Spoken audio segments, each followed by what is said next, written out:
Do you not know what to do with your hands right now? I don't. That's it. We That's just good. got it. That's perfect. Okay, so do you want to... Yes. You bring us in?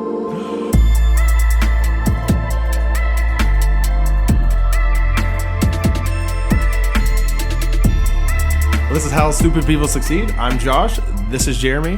And this is how two stupid guys succeed in life. Yeah, we're not calling anybody else stupid. We're not. We're not trying to point fingers. There's a lot of ambiguity and unknowns when it comes This is to about us not having a lot of attention from guidance counselors because they thought we were Ivy League ready. Yes. And now we've kind of flipped the tide to where things are going pretty good. So and have gone good. Did you ever work in the guidance office in high school? No, actually, my guidance counselor told me when I was sharing with him my applications for college and stuff, he looked me dead in the eye and he said, I don't think you should apply for college. I was like, wow, you're motivating my passions and dreams. Thank you, sir.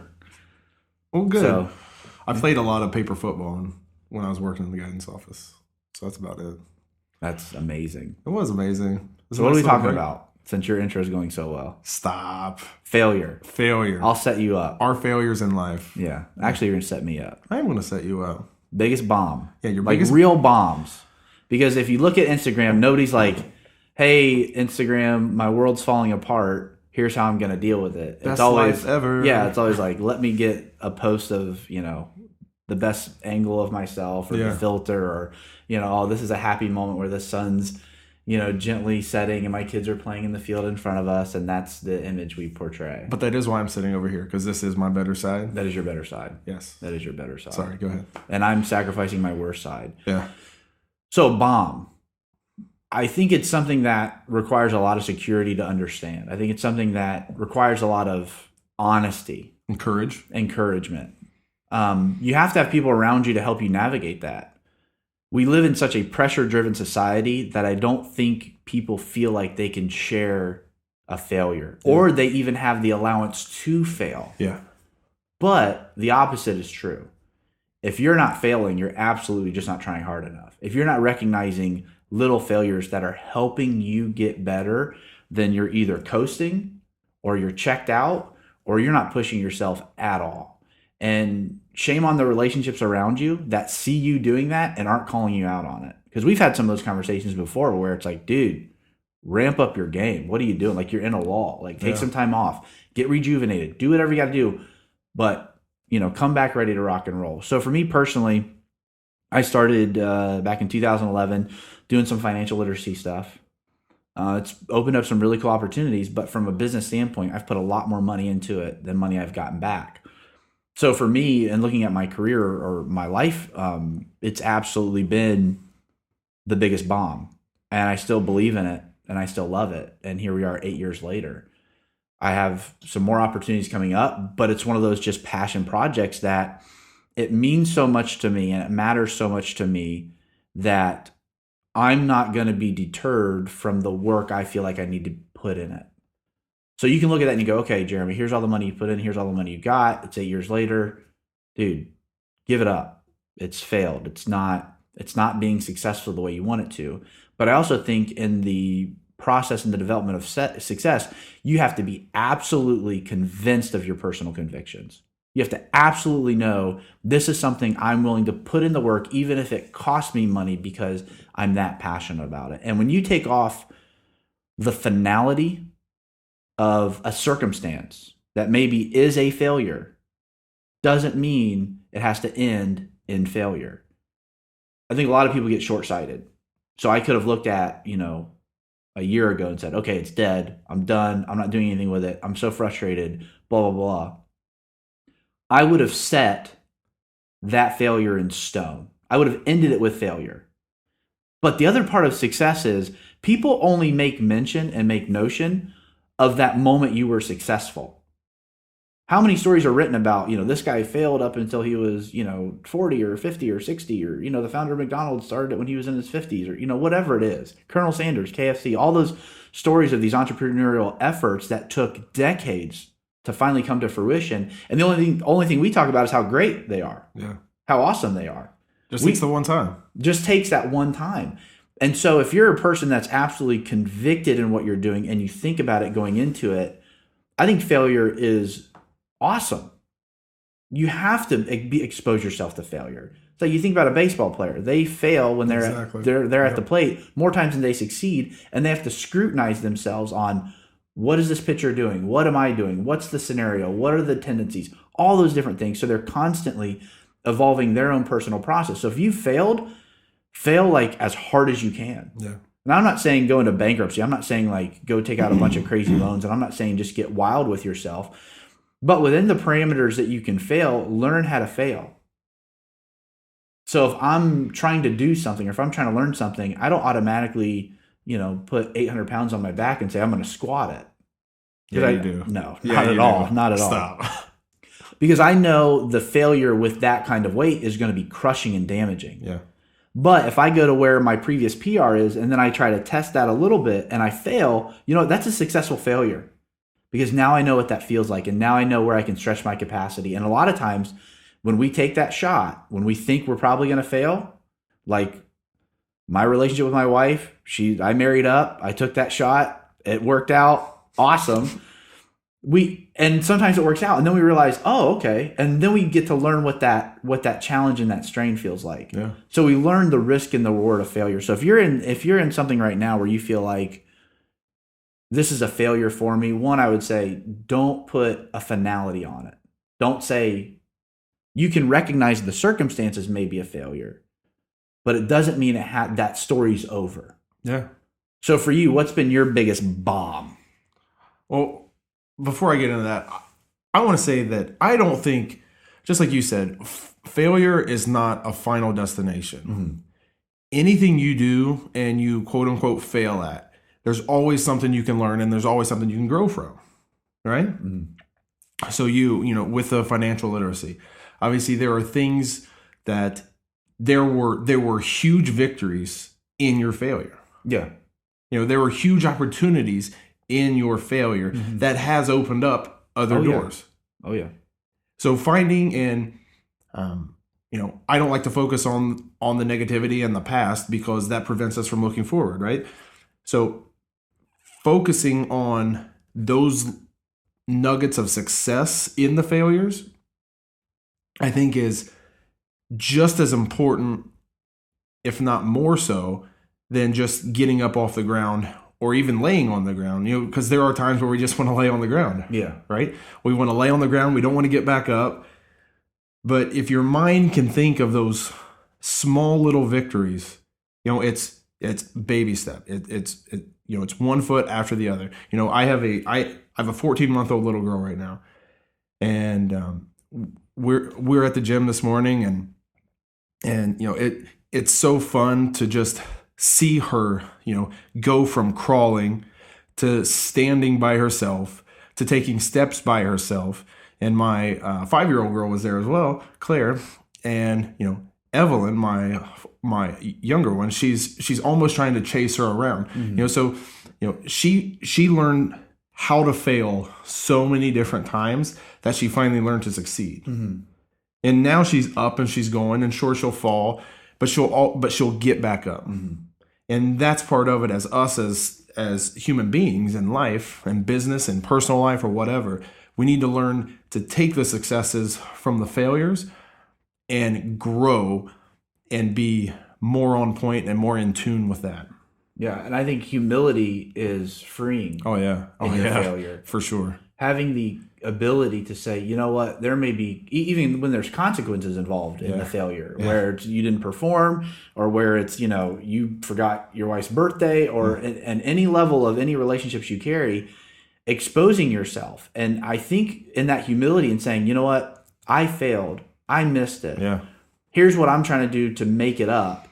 And then those trusted relationships around you, how do they feel about that? They have more trust in you because they know you're not going to hide behind some veil of ridiculousness that makes your world seem like it's perfect all the time. Yeah. And I think that's absurd. That's absolutely absurd to assume, or anybody. So even voices influences anything. If the assumption is they're perfect and you're not close enough to them in relationship to find out whether it's something they share or something you do or whatever, run. Yeah. Run. Yeah. Because when you fail, you're going to feel shame and you're going to feel like you can't even interact with that resource And anymore. you can't compete with it. And you can't compete with Yeah. it because they're perfect. And that could be somebody you watch on TV. That can be somebody close to you. That can be anybody on any level. But if they're not somebody that's sharing their failures with you, they're certainly not somebody you can learn to succeed through. Yeah. Because success, if you want to do, you can say, oh, here's this little thing I did. Oh, I'm successful. Look at me. Yeah. But really, you're not even testing the limits. Yeah. So back to the squat example. If I go put 100 pounds on the bar and I squat at one time and I put it back on the rack and I turn around and start cheering like I accomplished something, you're going to look at me like I'm an idiot. Yeah. Jeremy, what are you doing? Oh, I was successful. I did it, man. I do that a lot though. You do. Yeah. And then I watch you do something and maybe you fail at it. And then I'm like, well, at least I didn't fail. Yeah, but you're not even trying. Yeah. And you're not getting better. And actually, if I keep squatting 100 pounds, what's going to happen? I'm going to get weaker. Yeah. So we fall into that false pretense of success and pressure and image. And what we don't realize is the real success is in the failure. I've learned so much more by the times I've been slapped in the face by life than I have in the moments I succeed. And actually now on this side of my career and my life and in my relationships, I feel like I've grown enough confidence, maybe because I'm stupid and I failed enough, but also I've learned the humility to admit it and be honest about it and not have a dog in the fight. And if you point it out, I have to eat it. Yeah. We have to realize that if we're going to be successful in times, you're going to have to eat it. Football is a great example that I love, but every football team in the world, almost at any level, goes back and watches film. And there's times you have to sit there and watch that film and you messed up and every other player on the field probably did what they did and the play didn't go well because you messed up. And in that moment, you should have the humility to go, okay, I failed those around me. They're still here. They're still my teammates. They still care about me. I have to do better. Well, I think that's important too, because what you are is you're introspective on what happened, what did I do to cause this failure. But then again, even in that scenario, is they have coaches and people around them to support them and cheer them on and know, and they see the best in them and they see what they're capable of, and that's critically important. Especially in my big bomb, right? In my big bomb, it was there was a point. Amanda and I, my wife, we've been married. Right now, we got married in 2007, so we've been married Don't get this wrong. Don't get it wrong. Babe, I love you. You're bad at numbers. We've been 13 years or so, I believe. But anyway, there was a time before kids where we came to a crossroads in our life and our marriage where, honestly, like I wasn't sure, and I'm sure she wasn't either, if we were going to make it. Yeah. We were 3 or 4 years into our marriage, and it just came to a crossroads and be like, man, is this the way life is always going to be, and is this the way it should be? The great lie that failure tells you that this is permanent. Yeah. And it's not. No, yeah, it's not. That's great. Okay, go ahead. Sorry. And I remember at the time, which could lead to some of the struggles in marriage that we had then, but we were living in we were living in my in-laws' basement, right? And I remember sitting on that basement or in the basement in our living room there. We're sitting on the couch. My wife graciously chucked my computer in the middle of a conversation, and we're both crying, and we both have all these emotions going in life. And I remember sitting there, praying, and I remember it very distinctly, like marriage for me at that point, because all I've known in marriage up until that point in my life, both my parents were married and divorced twice, apiece, and so I've had 4 different step parents, and obviously my 2 parents, which I love dearly, but getting a divorce was what people did. Yeah. It was the way out. Yeah. And I remember sitting there on that couch that night thinking, I have a choice to make. I either pick myself up off that floor or I continue laying on that floor. And I know I had people around me cheering for me, and you were one of them. But I remember distinctly that I made a decision that And I'll tell people today who's struggling with marriage, like we talk with people all the time who are struggling with marriage, and so we try to share from some of our mistakes that we made and our failures, which are now successes because we've went from the bottom and we're trying to continue going up. Yeah. And there's always going to be some struggles there, but that decision I made that not being married is not an option. So not being married is not an option. So what do I need to do is I need to figure the shit out. Yeah. I need to do whatever I can to figure it out. Mm-hmm. And that's what I did. And through those things, it took a long time. Yeah.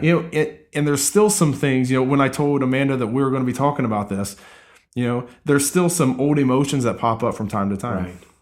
But you can't really let that overtake you. You have to focus on those successes in those failures, or those failures are really failures. Mm-hmm. Does that make sense? Yeah, and you got to involve other people. Absolutely. And the humility, because again, we've shared both of those experiences in our life personally, and we understand, both of us had to come to terms with understanding, like, we're going to be insanely humble and honest. And because the pain of holding this in isn't worth the consequence. Oh yeah. So the quit makes the failure final. Yeah.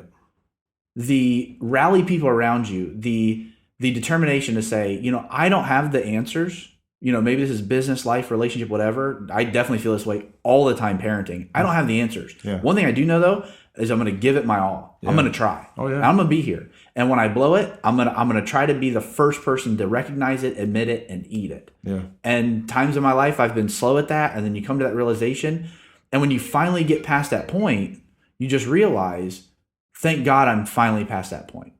Yeah. And all the pain of ripping off the Band-Aid, you're like, oh, it was worth it. Yeah. So when you're going through that, or when you're going through some of those moments that feel like, man, I'm really struggling with this, or man, I'm failing in this, one of the things I think is really important is not just how you deal with it personally, but then also how do you deal with it with people around you? Because some people, when they start feeling like they're failing, they go into this turtle shell. Yeah. Right. Oh, they start removing themselves. For sure. They start checking out more, and then come to find out, oh my gosh, there was some real stuff, and it was too late. Mm-hmm. And you can blame one side or the other. That's not what this is. It's not saying, oh, that person should have been more vocal, or oh, the person around them should have cared. That's not what it is. But it's saying, how do you navigate that and not draw into the turtle shell to where you're isolated, and then the failure just breeds? I know there's a saying, about, being, so let me put it like this. Just a kind of a philosophy that I live by, like I'm pretty dumb. I'm pretty stupid, honestly. I'm smart intellectually, great, but I do a lot of stupid things. And a lot of those stupid things are going on in my mind all the time. Mm-hmm. If they stay in my mind and I'm not communicating and I'm not in relationship with people, those things have nowhere to go. They have nowhere to go except fester. Wow, yeah. So being in the relationships with people who are for you and that care for you is critically important. Yes. To get those things out, so you have a good sounding board. If you don't have a sounding board, it's just like I could have stayed in that basement on that floor. But I got up because I knew I had people around me that would help me walk from, get up off that floor to where I am now, 9 years later, 8 years later. Yeah. Don't be a petri dish. No. Involve other people. Yeah. Don't close down the swamp, because it just gets gross and nasty, and it shouldn't be only you. I know one of the cool things, real quick, before we let everyone go, but our biggest failures in life, those are our number one biggest failures, right? Mm-hmm. Your biggest failure was what? It was work. It was more work. And and my biggest failure was a relationship. Mm-hmm. So I'm not saying that's bad, and I'm not saying that I'm You're saying good. I don't care. But I'm saying, but that is just who our personalities are. Because you have a lot of really good relationships in your life, but I also rely on a lot of the work to kind of get me through some of those relationships, if that makes sense. Mm-hmm. But I thought that was just really cool how we were thinking about that, and that's drastically how we're different in life. Yes. All right, close it out. All right. Well, this is How Stupid People Succeed. I'm Josh. This is Jeremy. Please like, comment, share, or subscribe to this podcast. We're on YouTube, Spotify, and Soon to be Apple. soon to be Apple. They get their act together.